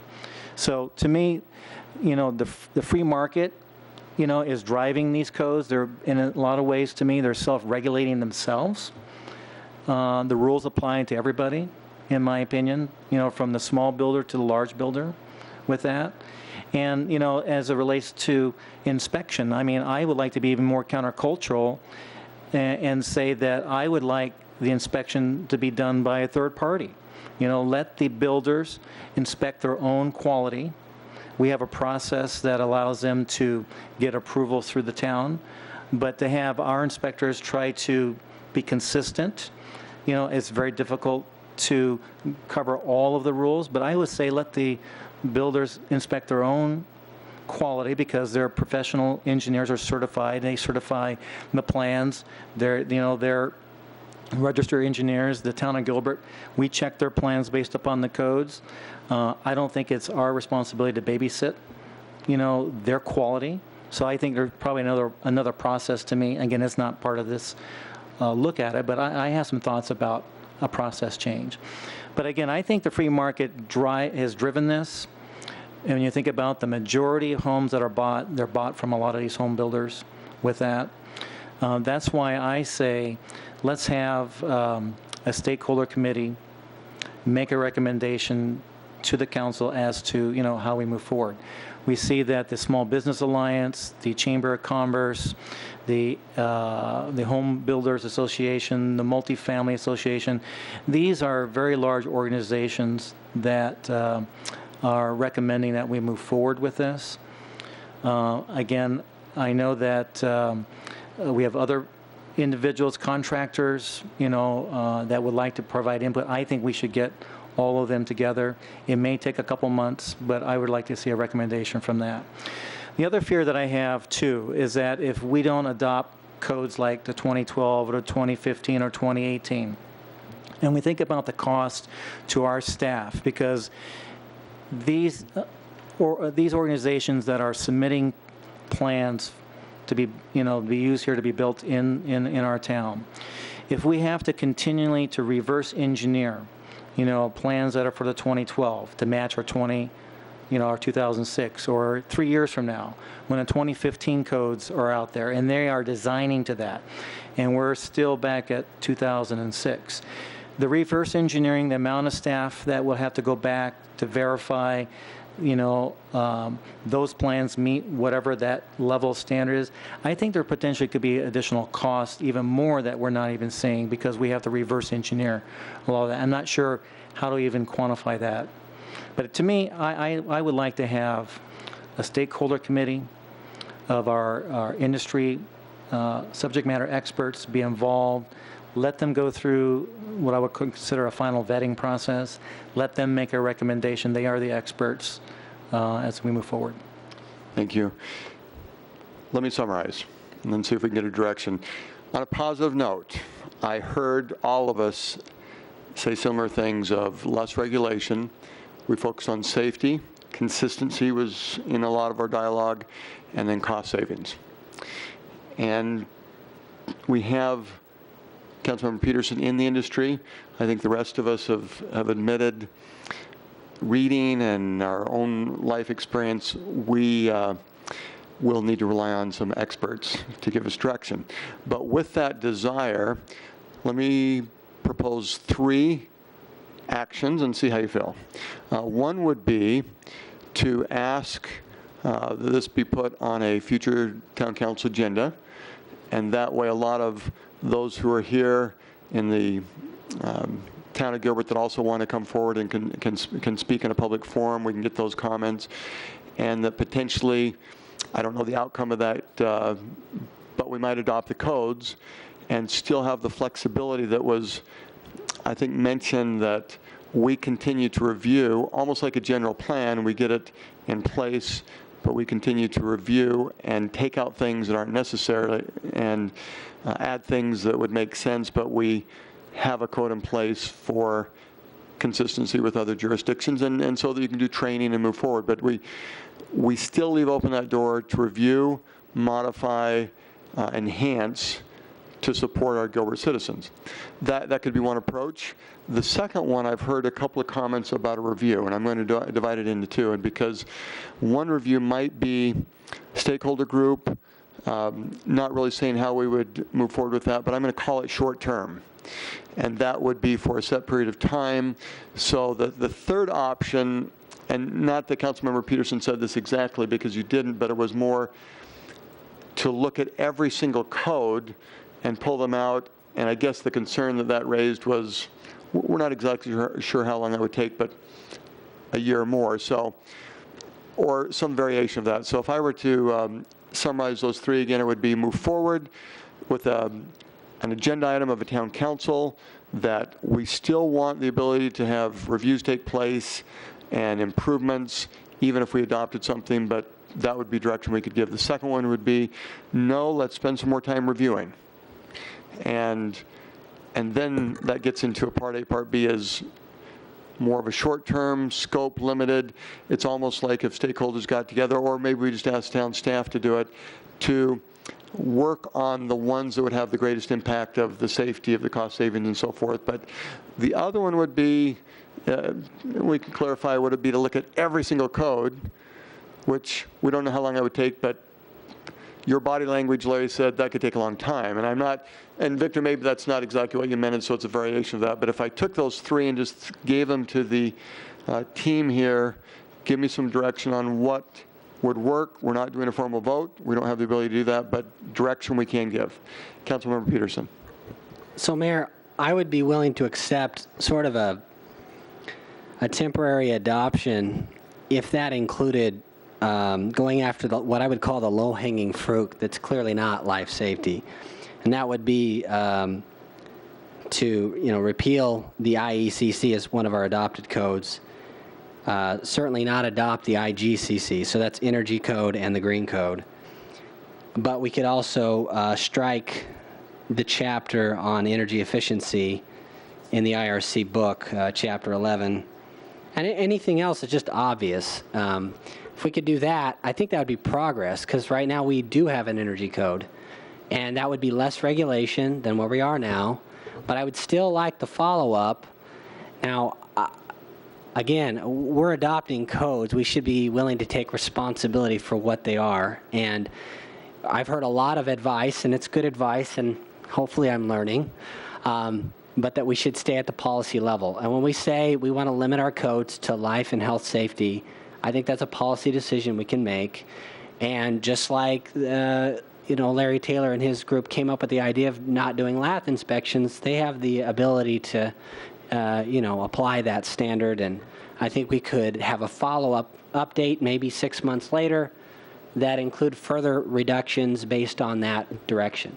And just a summary of that would be to move forward, get this on a town council agenda with that policy to continue, if something was adopted, to look for the major policy of the safety, life considerations, and so forth. Is that correct? Yeah, so basically, I would be willing to look at an adoption that removed the low-hanging fruit, but I would also want a commitment to follow up to dig a little deeper at a specific date after. Thank you. Vice Mayor Cooper? Most of what Councilmember Peterson said I agree with. I think that we need to look at our general plan and remember what our citizen voters have asked us to do in the area of energy and that kind of thing. And I'm not sure that everything you said there is consistent with the direction we received from the voters in the general plan, and the input that we've received from stakeholders over the last couple of months. So I think he goes a little bit further than I would, but I am supportive of acting quickly. I don't think we need a stakeholder process or group. I think we've had that by de facto. We've had all of these groups that would be on the stakeholder group. They've already provided input, and then we've had an abundance of citizen input. And that has been, again, unprecedented anywhere else in the valley. So I feel like we've received as much input as we can. I mean, there's always more that can be given, but I think that we've received quite a bit. But at the same time, so we move quickly, and then I'd entertain understanding what a process to reduce and simplify might look like. But I, again, want to look at the staff impacts, what the length of that process is, and the cost, and be willing to have that conversation later, too. Councilmember Taylor, what direction should we go? I'm leaning to 2 or 3 or some version of that, and just reticent to do anything on the 2012s that don't have good justification for them. And just confirming again, that would be to have a review, to spend some time, not maybe to have a council meeting in the next month or two, or say the month to adopt. Yeah, let's take some time. I mean, nothing's going to break if we don't adopt the codes, within the next month or two. I mean, we don't have any data that says insurance rates are going to skyrocket or our bond ratings are going to crash or, things like that. If we have evidence of that, yeah, let's do it. But I'm okay with Eddie's discussion. I thought that there's some good merit to that. But staying on the current codes and making a good data-driven decision is where I'm at. Okay. Councilmember Daniels. Mayor, I'd like to see us move forward. I think that there is still lots more work to be done, and I think that we need to embark on that. But I think it is a substantially long process, and I'd like to see us be very strategic about that, make sure there is ample time and opportunity for citizen input, also for stakeholder input, for our business community who have already weighed in. I mean, we've had a lot of this, I guess, in a preliminary fashion thus far, but I'd like to see us move forward now, make some decisions, and then at that point, start a process that would allow us to be comprehensive. And then I'll say again, I would really like us to have some training done with our inspectors and a little more education about what Gilbert's primary focus is. I think you've heard loud and clear, our primary focus, at least the majority on this dais, is life safety issues. And if those are the things that our inspectors are out looking at, we won't have a problem with the rest of the code. That will all be, it will all sort of fall into place, if you will. So with that said, Mayor, I'd like to see us move.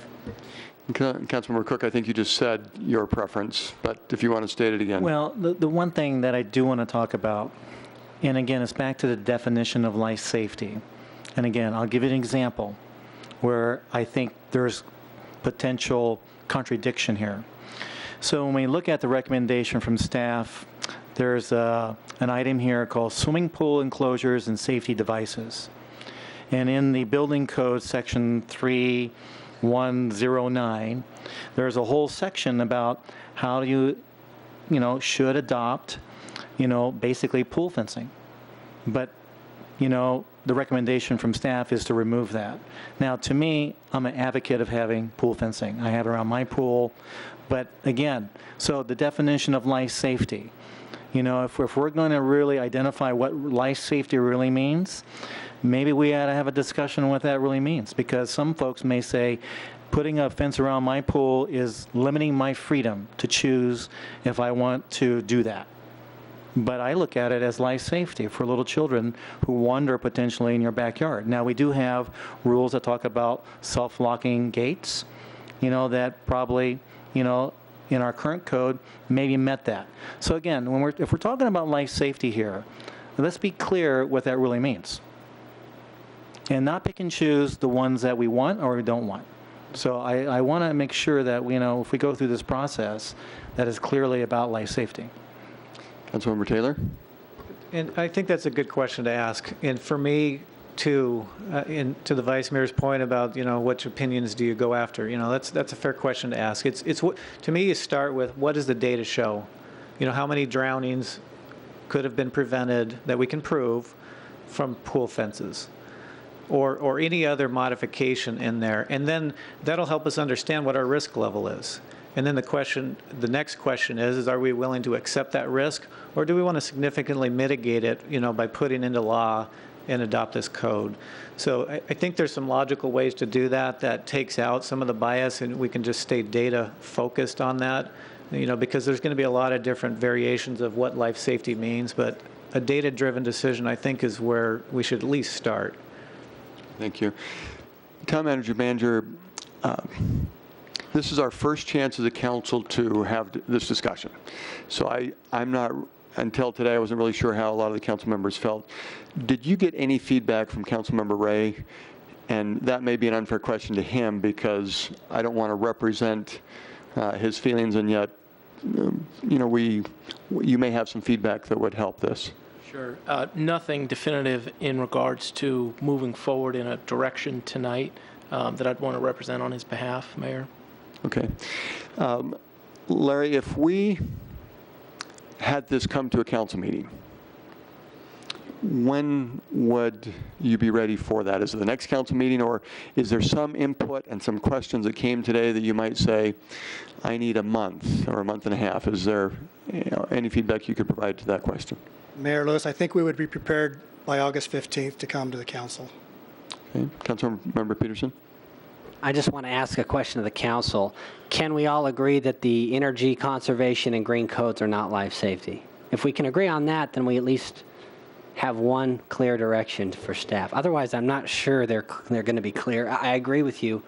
They can be difficult to define, but I figured that those two would be kind of obvious. Well, I mean, back to like the plumbing. I've met with the plumbing folks. They feel like supporting the plumbing code is a great thing to do. I mean, I'm not sure how much life safety is in plumbing per se, but obviously there's techniques and processes and innovation as it relates to the material that's used, different, whatever, and some of it is life safety, but some of it is actually probably more functional and so forth. That's health safety. So if your plumbing fails, you get disease and stuff. So that would fit, but it's health safety. So life and health safety. Larry, can you go back to the PowerPoint presentation and the slide near the bottom, and this is just go back to what you brought up, that one right there. So the last one, International Green Construction Code as a voluntary code. Councilmember Peterson, does that recommendation, and where you said, do we all agree on that, is that what you meant? Do we agree that it can be voluntary and not mandatory? I would rather not adopt it at all, but and I would like to strike. We currently are under the IECC, so if we strike the IECC and the IGGC and anything in the other codes that reference those or deal with the same issues, I think that'd be an improvement. I don't think we'd be striking anything that's life safety.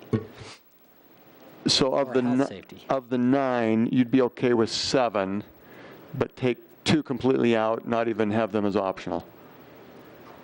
That's my preference. Okay, all right. And I'm not sure if we want to give any input on that. Well, I think it's fair because, the experts in the industry did come up with these recommendations, so they should know what they are, and then they can broadcast them and market them, and if they're the latest and greatest, we'll see them anyways, and consumers will vote with their dollar. And to those that are ready to proceed, and this is Councilmember Peterson, Vice Mayor Cooper, Councilmember Daniels, is there, if we went to August 15th, are there some questions that you would like staff to have answered, or hearing all the information today, or would we be ready for a discussion? Mayor, again, I'm trying to keep it simple at this point, and I just would want to see at least have an option. And maybe there's not consensus on this, but if one of the options was to adopt the code striking all the energy and green out of it, that would be great to have that option. So. Okay. Well, to the council listening, the feeling I've got is, to to proceed, but I've learned a lot. And go back a couple slides where you had the matrix of the stakeholders, Larry. The group that I've learned the most from would be the group involved citizens, and that has a lot to do. I haven't been in some of those discussions. I know that there have been good summaries, but the involved citizens have provided a lot of information, which is very consistent with less regulation, safety still being a key part of it, and listening to the discussions. I do like the thought of whatever we could take out that doesn't make sense, we can continue to do, but I don't like the thought of having a year to do it. And so I guess I'm leaning in the direction of let's proceed with that policy that we would be putting in place of still being in a position to not wait for 3 years but take things out that don't make sense. But I guess I'm prepared for us to move forward with the vote, which would mean in a town council meeting, those who are here that did not get a chance to speak would have a public forum to speak, that there might be some more that you would provide as far as discussion today. And maybe you would even get to a point where you're not ready August 15th and maybe you need to wait for the next meeting. But I guess not that we had a consensus, but we did have thoughts, and it seems to be more in the direction of let's move forward and at least get it in a public forum where we can have a vote and get to the specifics about what makes sense and what doesn't. Councilmember Cook? Back to the energy comment. I know like in Chapter 11 of the residential, there's a chapter on energy. And in the building code, there's a Chapter 13 that's actually missing the energy. So I know that you're talking about those two volumes, but some of it's also embedded in the other volumes. So what are you thinking there? You strike the chapter on energy. I mean, make it that simple. They do compartmentalize the different chapters by the different subject matters. So I don't think that kind of work would take much time. Larry, would that be hard? Mayor Lewis, Councilmember Peterson, no, that you're right. It is compartmentalized, and so if the direction is to not adopt the energy codes, that could easily be done. So as a council, I'm ready to move on to another agenda item. Does that work? Okay, thank you. The next agenda item, and I give a reminder, this is number 3, where we have, and I might be wrong on this number, but we did have a comprehensive review of all the services provided by the town, and it seemed like there was 234. Does that sound right? Give or take 1 or 2. And we have said as a council that occasionally we'd like to look at those services in greater detail. And so today is to review the residential solid waste services in more detail. And Andy, it looks like you're the one to do that. Correct, Mayor. Thank you. Good evening, Mayor, council members. I'm Andy Welsh, Assistant to the Town Manager, and as the Mayor mentioned, I'm here tonight to present an overview for our residential solid waste services. And in looking at this line of service, my overarching philosophy was to ensure that the town is best in class in how we offer our service and deliver our service, as well as to ensure that we are providing the best service at a reasonable and sustainable cost to our residents today and in the future. Our current service levels for residential solid waste include weekly refuse and recycling collection, monthly brush and bulk, our compost bin drop-off for those that are interested in doing that at home, container delivery and maintenance, household hazardous waste drop-off facility that's open 3 days a week, maintaining alleys, and providing community service to town events as well as other events, and also appliance collection. For those residents that call ahead, that those items will be picked up as part of their bulk service. So as a comparison, I wanted to do a general overview of the town's service level for our residential services compared to others, and I'm in order of population, starting with Phoenix at the top and Queen Creek at the bottom. And in order to compare apples to apples, I only listed similar services if they provide exactly as we provide. There are other communities that provide, say, household hazardous drop-off events, but they don't have a facility that's open 3 days a week. So hence, they're not listed on this chart as providing that service because it's not apples to apples how we compare the service. So if they're listed here, that means that for residential collection, they do weekly pickup for trash. So that's the blue, the first column. And then the next one is monthly bulk pickup. For those communities that do that, that is in red. So that's how I had that chart broken out. For the service. And you just, that is very helpful. I'll try not to take too much time, but so I think there's all eight municipalities, of course, do the weekly pickup. Correct. 4 of the 8 do the bulk trash, and then next is the household hazardous waste facility. So that's Gilbert, Tempe, and then Queen Creek, because they contract with the town for the household hazardous waste service. That's the green. Here I have a. Okay, Councilmember Peterson also on that slide, please. So to be clear, you've only showed communities that provide the same service exactly the way we provide it. Correct. Is that right? Correct. Okay. Because every community has a little bit of nuance. Like Chandler, their bulk pickup is every 6 weeks. We do it every 4 weeks. So it's not that they don't provide it, but they don't provide it at our level of service. So I was trying to keep it clear as to service level comparisons. But then that discredit, or how do I say this? That puts aside the service they do provide and discounts it as nothing. And I don't know if that's quite a good way to compare. But anyway, go ahead. So for our in-house services, this is what we currently offer through town staff. We currently recover all of the costs for the services that we offer for our residential pickup. And then these are the service levels that we contract with the private sector, the landfill, the transfer station, the recyclables, and currently staff is reviewing contracting out the maintenance of our containers.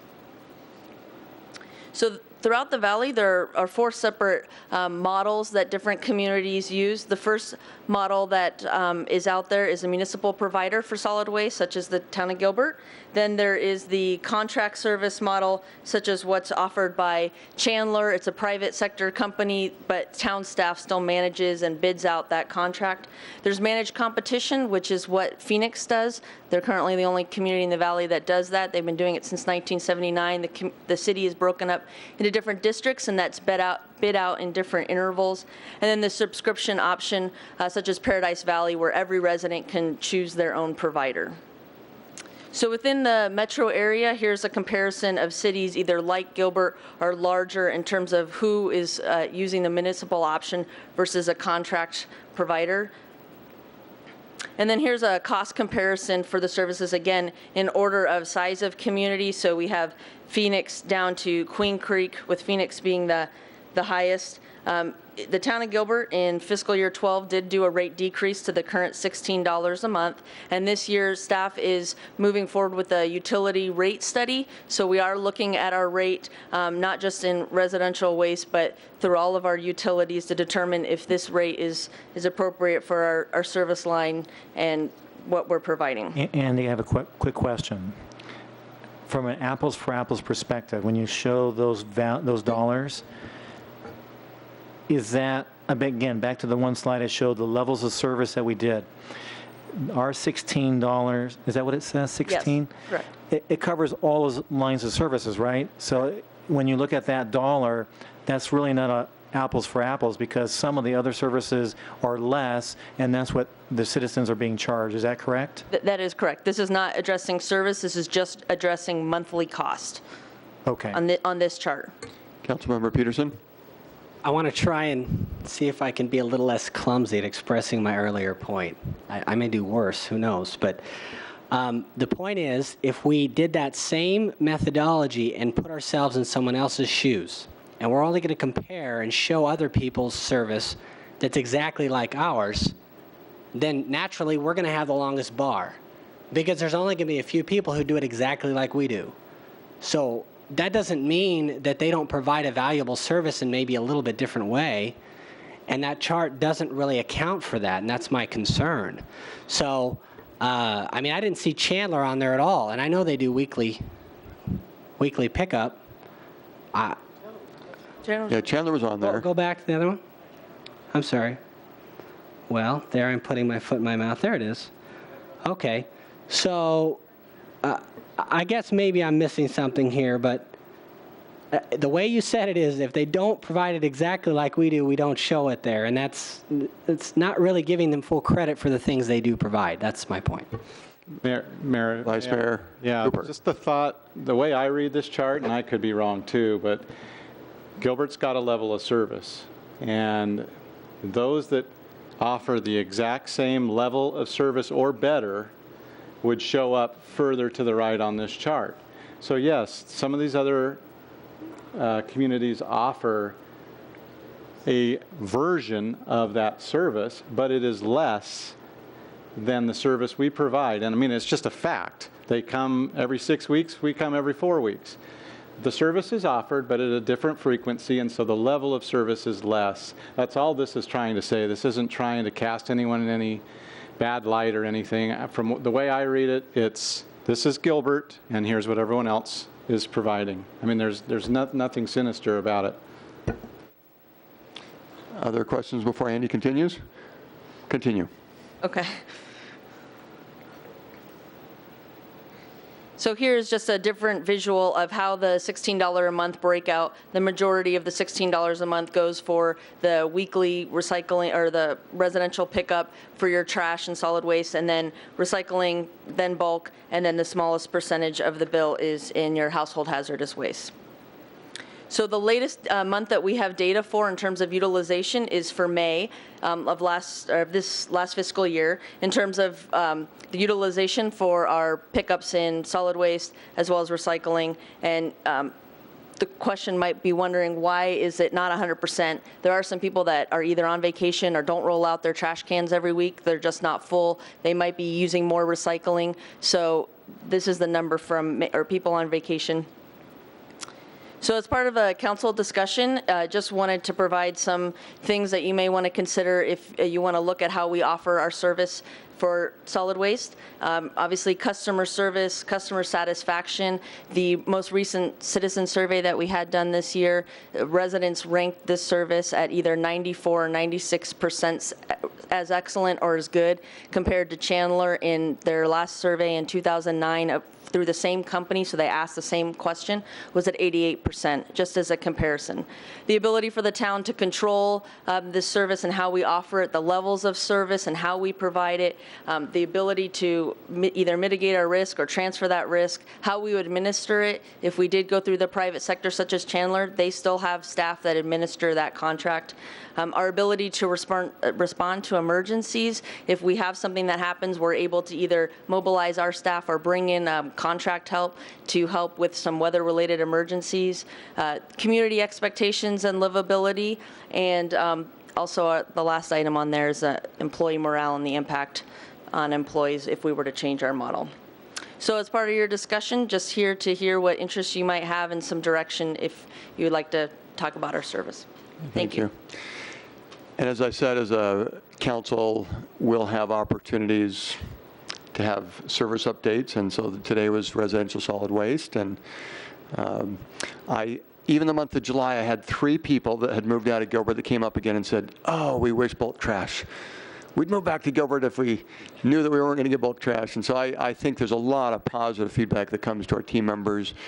And yes, there's enough transactions that occur that occasionally things slip up, but we also have seen our team members respond very quickly, and that's been appreciated. Customer service, as you said, with the survey. So this is a service that is valued by our citizens and appreciated. And other comments, please. Well, I just want to give kudos to the recycling team. The other day, I had the privilege of seeing and Luke, you can probably help me a little bit about this, but there was an event where our recycling team was trying to help our educators in our public schools and how to take the message on recycling. And they had some very creative activities to help promote that whole concept. So I was just, I couldn't be more thrilled that, our own team members are trying to promote recycling as best we can, here in the town of Gilbert. Thank you. Councilmember Peterson. I had a quick question. Sorry. I think maybe I took your words too literally. If you go back to your chart, are there any services that another municipality offers that we don't offer?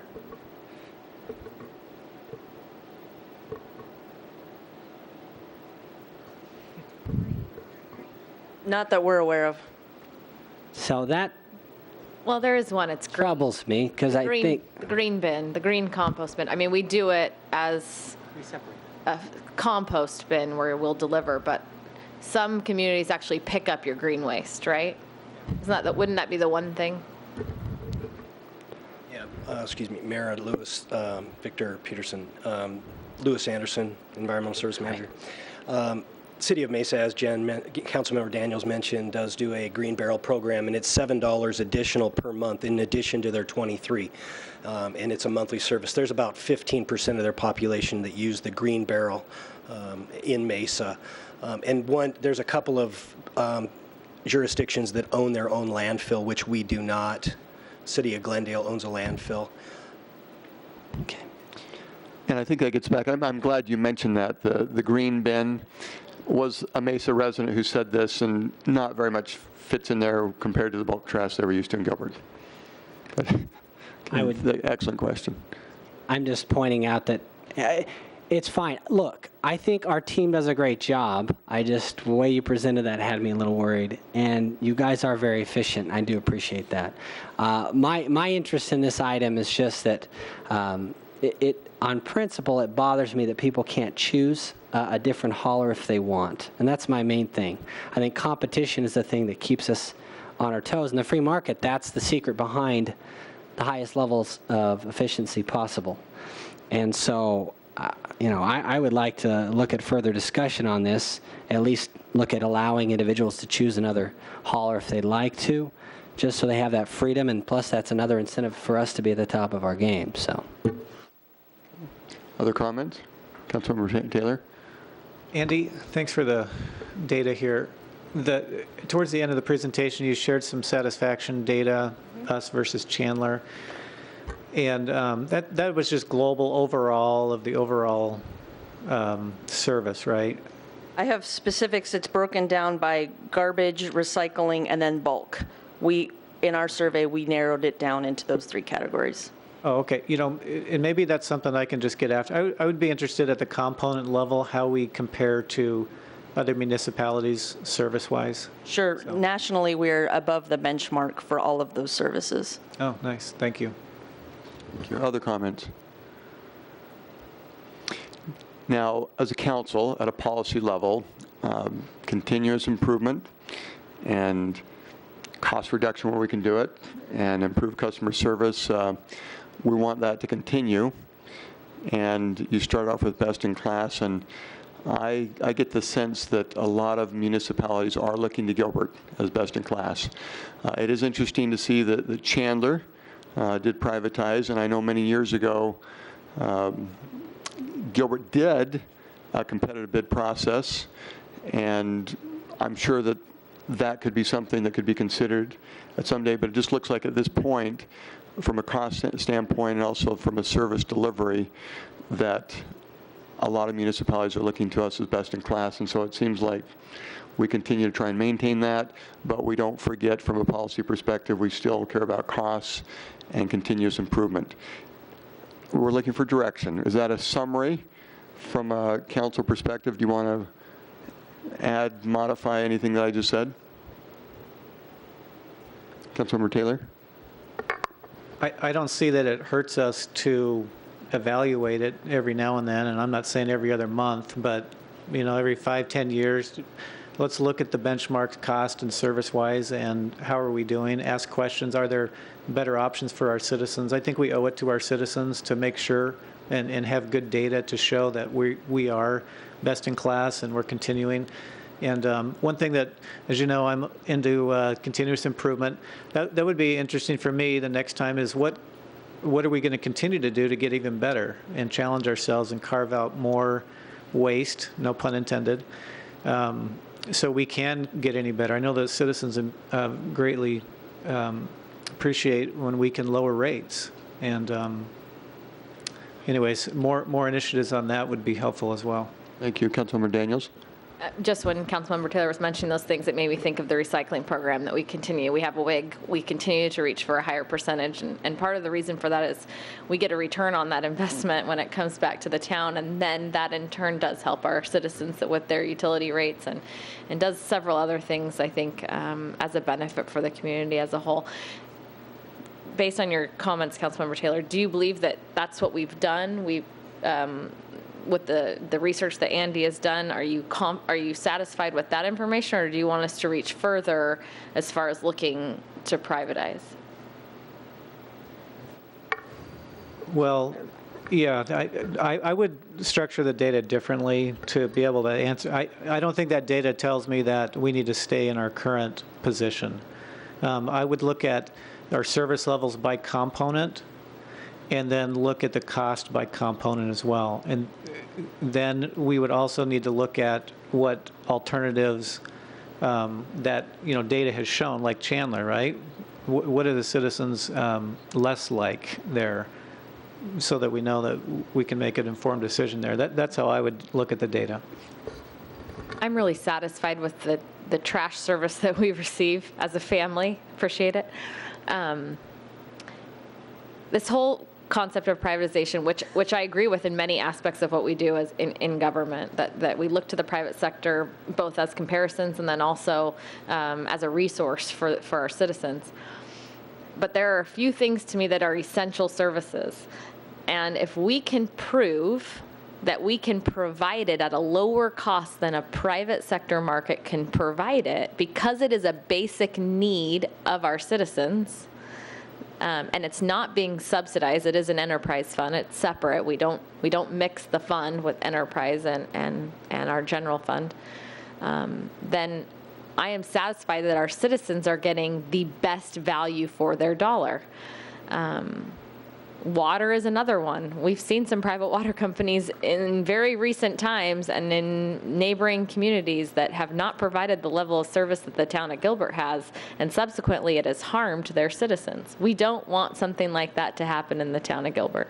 And so while I agree with privatization when needed and necessary, I also want the biggest benefit for the citizens at the lowest possible cost for their basic need. Now we can talk about even food when it comes to that, and I, on record, do not agree with the food tax that we have in place in the town of Gilbert, but because it is a basic need of our citizens. So trash collection, that's a basic need that we have as citizens, and so I'm satisfied that our citizens are getting the biggest bang for their buck, if you will, lowest possible cost with benefits.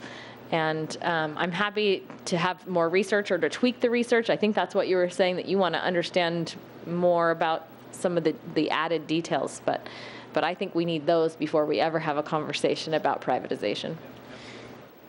Councilmember Peterson.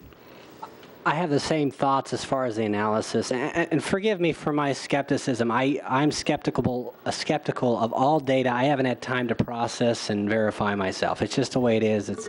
Please don't take it personally. But I'm not convinced that we're more efficient than Chandler, for one. Maybe we are. We might be. It's possible. I just don't know if I've got enough data to say so yet. And the other point I'd make is, I even think the Chandler model is flawed. The reason I think that is because to get that contract, they had to promise, it may have been 5 years, a 5-year contract, or maybe it was 10. I don't know what it was. But they had to lock in a certain time frame to even get that bid set up the way it is. And when you have a guaranteed contract like that, and I know there were some accountability tools in there. Maybe they controlled price and only gave them an adjustment based on fuel and inflation or something. Or there's ways to control it, but ultimately customer satisfaction is at risk in that model, which we're seeing a little bit of that, because you can't lose your customer. They have a 10-year lock. And so even that model I would challenge as somewhat flawed. In my industry, what I see is what keeps the people who work for us, the contractors who work for us, on their toes is they know at any moment I can give that job, well, unless I've already given that job to them, the next job they may not get. They don't know. It's a job-by-job basis, and they could lose my business overnight. So keeps them on their toes. They do their job right. It's competition, that threat of competition always, I think, inspires us to be our very best. And so I'm not even proposing that it's necessarily we just privatize. For me, I'd feel better if we would just allow the option of the individual to choose someone else if they'd like. The reality is the town of Gilbert already has a huge advantage of economies of scale. It's going to be really, really hard for a private hauler to serve one or two or just a few at the same price as we're going to be able to provide. All it does is keeps us on our toes, though, gives us an incentive to do our best and to reach deeper, dig deeper, and improve. And it allows personal freedom, and that's good. So I just think it's a win-win to provide that option to our individuals. I don't know where the lose is in that, so I would just ask others' thoughts on why not allow them to choose. Vice Mayor Cooper. I'm glad we had this conversation and had a chance to take a look at it. To me, the conversation really ranks pretty low as far as priorities for us to even be talking about, though. We've got a vast majority of our community is extremely satisfied with what we're providing. We're providing it at a cost. If you look at cost per service, and maybe we got to get some of the nuances there, but we are beating everybody. Okay, and no one in the valley is getting anywhere near what we're getting for our dollar. I mean, end of discussion. Why do we even need to talk about it anymore? That's what when we talk about community attractiveness, subscription. If you want to look at that model, I have family members that live in communities or did live in a community where they had subscription. Every single day, there was another company driving down that street picking up somebody's garbage. And yeah, there is a downside to that. And I think everybody would rate their satisfaction with the community a lot lower if they had to deal with that, and let alone the wear and tear on the roads and all that kind of thing. So, I mean, yeah, that's great in an ideal world, but right now, you know, this is nitpicking at something that is working really well, and I think, you know, we could be focusing on a lot of other things. And so, for me, innovation and continuing to look to do better. I look back to our past. I remember when I was a kid, we just moved to Gilbert. I was, 11, 12 years old, and my dad took me out to our public works yard, which was about probably a half acre in downtown Gilbert, and showed me the automated truck that we had just purchased. Gilbert was one of the first communities around the country that had automated trucks. Okay, so there was innovation there. The single stream recycling that we do, most communities are still trying to figure that out. Okay, so again, we're ahead of everybody else. Household hazardous waste, nobody offers the service level that we offer. I mean, you can go down there and take your paint or whatever you need to do. Bulk trash, as the mayor probably uses all the time. It's one of our, it's one of our most frequently used and liked, well, maybe 30% use it. I personally don't use bulk trash very often, maybe once a year, but guess what? My next door neighbor does all the time, and I'm grateful we have it. I'm happy that he is able to use that so that there aren't other impacts in the neighborhood. Talk about clean, safe, and vibrant and keeping Gilbert great. This is an area we don't need to mess around with. That's my opinion. So summary, to Lou and team, you are shining. And thank you. And there are a couple of comments, because you're looking for direction, I think, from Councilmember Taylor. Very helpful comments. And even from a policy perspective, some things that you're planning to do, or maybe, as we know through a budget cycle, things that you think would help the community that might cost money or involve money, and therefore we need to hear about it, so please do that. To Councilmember Peterson, that would be nice to, I'm not talking an extensive study, but maybe to summarize what that would mean if citizens were able to have a choice, just so it's summarized, and not giving direction that we would spend thousands of dollars in doing that research. But I think we could do a minor research study and at least get it documented. And if there was something there that caught our attention, then we could do it further. But I suspect, Vice Mayor Cooper, what you just said is more what happens. And there's a certain, when this was brought up to me before, there's a certain wear and tear on roads that really was the drawback when I thought about that before. But I think at this point tonight, I probably stop. Good summary, good discussion. Thank you for participating. I'm ready to go to agenda item number 1. Thank you. Agenda item number 1, in preparation for Thursday night, here's some assignments. Scouts, it would be Councilmember Ray's turn, but he won't be here, so Vice Mayor Cooper. Okay. The Pillar of the Month, Councilmember Cook. Right now, it may be that I'm doing 2, 3, and 3A, and I'll possibly have some other help, but Councilmember Cook, if you can do agenda item number 1. Councilmember Peterson, if you can do agenda item number 4, which is the proclamation declaring Child Support Awareness Month, and Councilmember Taylor, if you could do number 5, the Drowning Impact Awareness Month.